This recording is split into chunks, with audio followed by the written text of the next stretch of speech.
창세기 31장. 야곱이 고향으로 달아나다. 야곱은 라반의 아들들이 야곱이 우리 아버지 것을 모조리 가로채고 우리 아버지 것으로 그 모든 재산을 이루었다 하고 말하는 것을 듣게 되었다. 야곱이 라반의 얼굴을 살펴보니 자기를 태하는 태도가 예전 같지 않았다. 그때 주님께서 야곱에게 말씀하셨다. 내 조상들의 땅으로 내 친족에게 돌아가거라. 내가 너와 함께 있겠다. 그래서 야곱은 라헬과 레아에게 사람을 보내어 자기 가축대가 있는 들로 불러내고는 그들에게 말하였다. 내가 당신 내 아버지의 얼굴을 살펴보니 나를 대하는 것이 예전 같지 않소. 그러나 내 아버지 하느님께서는 나와 함께 계셔주셨소. 내가 힘을 다하여 당신네 아버지의 일을 해준 것을 당신들도 잘 알고 있을 것이요. 그런데도 당신네 아버지는 나를 속이면서 내 품값을 10번이나 바꿔 쳤소. 그렇지만 하느님께서는 나에게 해를 입히지 못하게 하셨소. 장인이 얼룩진 것들이 자네 품삯이네 하면 양들과 염소들이 모두 얼룩진 새끼들만 낳고 줄처진 것들이 자네 품삯이네 하면 양들과 염소들이 모두 줄처진 새끼들만 낳았소. 하느님께서는 이처럼 당신네 아버지의 가축을 거두어 나에게 주셨소. 양들과 염소들이 끼리끼리 짝짓기 하는 시기에 내가 꿈속에서 눈을 들어보니 암컷들과 교미하고 있는 수컷들이 줄처진 것, 얼룩진 것, 반점이 있는 것뿐이었소. 그 꿈속에서 하느님의 천사가 야곱아 하고 부르시기에 내가 여기 있습니다 하고 대답하였더니 그분이 말씀하시기를 눈을 들어보아라. 암컷들과 교미하고 있는 수컷들이 모두 줄처진 것, 얼룩진 것, 반점이 있는 것뿐이다. 라반이 너에게 어떻게 하는지 내가 다 보았다. 나는 내가 기명기둥에 기름을 붓고 나에게 서원을 한 베텔의 하느님이다. 이제 일어나서 이 땅을 떠나 내 본고장으로 돌아가거라 하셨소. 그러자 라헬과 레아가 그에게 대답하였다. 아버지의 집에서 우리가 얻을 목과 유산이 또 있기는 합니까? 우리는 아버지에게 이방인이나 마찬가지 아닙니까? 아버지는 우리를 팔아넘기시고 우리에게 올 돈도 다 써버리셨습니다. 하느님께서 우리 아버지에게서 거두신 재물은 모두 우리와 우리 아들들의 것입니다. 그러니 이제 하느님께서 당신께 분부하신 대로 다 하십시오. 그리하여 야곱은 일어나 자식들과 아내들을 낙타에 나누어 태우고 자기 모든 가축과 그동안 모은 재산 곧 팟단 아람에서 모아 자기 소유가 된 가축을 몰고 가나안 땅에 있는 아버지 이삭에게 돌아가기로 하였다. 라반이 마침 양털을 깎으러 간 틈을 타서 라헬은 아버지 집안의 수호신 대로 훔쳐냈다. 야곱은 아란 사람 라반을 속여 달아날 낌새를 보이지 않고 있다가 자기의 모든 재산을 거두어 도망쳤다. 그는 길을 떠나 강을 건너 기라사낙 지방으로 향하였다. 라반이 야곱을 쫓아가다 야곱이 달아났다는 소식이 사흘 만에 라반에게 전해졌다.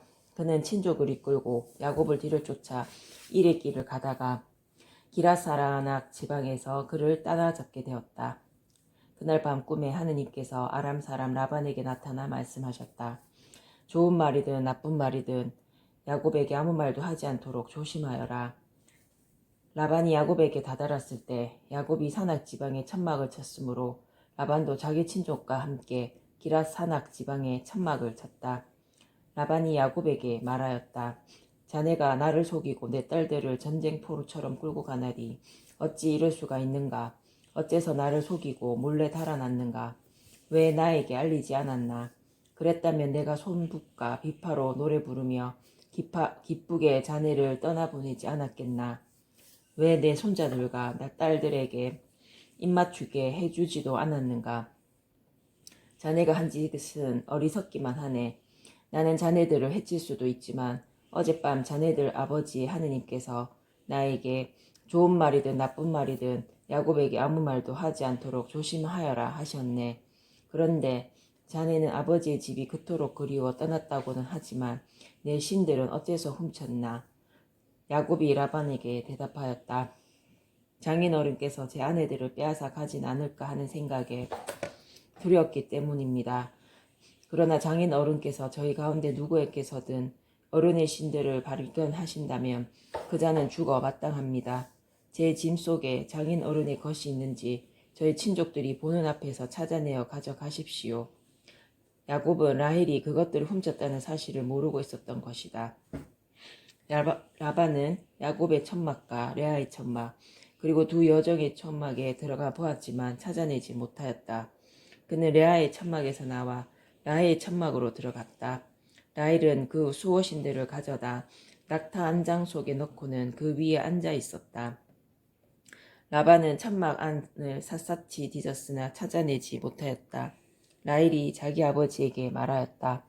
아버지께서는 노여워하지 마십시오. 저는 지금 몸이 있어 아버지 앞에서 일어설 수가 없답니다. 라반은 두루 찾아보았지만 수호신들을 찾아내지 못하였다. 그러자 야곱이 화를 내며 라반에게 따졌다. 야곱이 라반에게 다그쳤다. 제가 무엇을 잘못했습니까? 제가 무슨 죄를 지었기에 이렇게 악착스레 쫓아오셨습니까? 제 물건을 샅샅이 뒤지셨는데 장인어른 집안의 기물 가운데 무엇이라도 찾아내셨습니까? 여기 저의 친족과 장인어른의 친족이 보는 앞에서 그것을 내놓으십시오. 그들이 우리 사이의 시비를 가리게 하십시다. 저는 이 20년을 장인어른과 함께 지냈습니다. 그동안 장인어른의 암양들과 암염소들은 유산한 일이 없고 저는 어른의 양떼에서 순양들을 같이 잡아 먹은 적이 없습니다. 들짐승에게 찢긴 것은 장인께 가져가지 않고 제가 물어냈습니다. 낮에 도둑을 맞든 밤에 도둑을 맞든 장인께서는 그것을 저에게 물리셨습니다. 낮에는 더위가 밤에는 추위가 저를 괴롭혀 눈도 제대로 붙이지 못했습니다. 이 20년을 저는 장인어른 댁에서 지냈습니다. 그 가운데 14년은 어른의 두 딸을 얻으려고 그리고 6년은 어른의 가축을 얻으려고 일을 해드렸습니다. 그런데 장인어른께서는 저희 품값을 10번이나 바꿔치셨습니다. 제 아버지 하느님, 아브라함의 하느님, 이삭의 두려우신 분께서 제 편이 되어주지 않으셨다면 장인어른께서는 저를 틀림없이 빈손으로 보내셨을 것입니다. 그러나 하느님께서는 저의 고통과 제 손의 고생을 보시고 어젯밤에 시비를 가려주신 것입니다. 야곱과 라반이 계약을 맺다. 라반이 야곱에게 대답하였다. 이 여자들은 내 딸들이고 이 아이들은 내 손자들이며 이 가축대도 내 가축대일세. 자네가 보고 있는 것들이 모두 내 것이네. 그렇지만 오늘에 와서 내가 여기 있는 내 딸들이나 그 애들이 낳은 아이들을 어찌하겠는가. 그러니 이제 이리 와서 자네와 내가 계약을 맺어 그것이 나와 자네 사이에 증인이 되게 하세. 그래서 야곱이 돌 하나를 가져다 기념 기둥으로 세웠다. 그리고 야곱이 친족들에게 돌을 모아 오십시오 하자 돌들을 가져다 돌 무더기를 만들었다. 그들은 그 돌 무더기 위에서 음식을 먹었다. 라반은 그 돌 무더기를 여가르 사투다라고 불렀고 야곱은 갈렛이라 불렀다. 그런 다음 라반이 말하였다. 오늘 이 돌 무더기가 나와 자네 사이의 증인일세. 그리하여 그 이름을 갈렛이라 하였다. 그것은 또 미츠파라고도 하는데 그것은 그가 이렇게 말하였기 때문이다. 우리가 서로 볼 수 없는 동안 주님께서 우리를 살피시길 바라네. 자네가 내 딸들을 구박하거나 내 딸들을 두고 다른 아내들을 맞아들일 경우 우리 곁에 아무도 없다 하더라도 하느님께서 나와 자네 사이의 증인이심을 명심하게. 라반이 야곱에게 다시 말하였다. 이 돌 무더기를 보게. 그리고 내가 나와 자네 사이에 세워놓은 이 기념 기둥을 보게. 내가 이 돌 무더기를 넘어 자네 쪽으로 건너가지 않고 자네가 나쁜 뜻을 품고 이 돌 무더기와 이 기념 기둥을 넘어오지 않는다는 것에 대해서 이 돌 무더기가 증인이고 이 기념 기둥이 증인일세. 아브라함의 하느님과 나호로의 하느님께서 우리 사이의 심판자가 되어 주시기를 바라네. 그래서 야곱은 자기 아버지 이삭의 두려우신 분을 두고 맹세하였다. 야곱은 그 산악 지방에서 제사를 지내고 자기 친족들에게 음식을 함께 나누자고 청하였다. 그들은 음식을 함께 나누고 그 산악 지방에서 밤을 지냈다.